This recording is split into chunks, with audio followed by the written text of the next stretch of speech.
అయ్యి ఏం రాయాలి? లెటర్. ఎవరికి? నీకు. నాకా?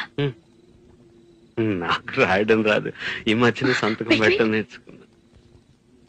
నాకు నువ్వు రాసే ఉత్తరం నేను రాసి నాకు చదివి వినిపించి తర్వాత నువ్వు చదువుకో. I like it. చెప్పు. నేను ఊహించుకుంటే కవిత మనసులో వరదలా పొంగుతుంది, కానీ అదంతా రాయాలని కూర్చుంటే అక్షరాలే, మాటలే. ఊహలన్నీ పాటలే కనుల తోటలో, అదే తొలి కలల కవితలే మాట మాటలో. అదే బ్రహ్మాండం. కవిత కవిత పాడు. కమ్మని ఈ ప్రేమ లేఖనే రాసింది హృదయమే, ప్రియతమా నీ వచట కుశలమా నే నిజట కుశలం.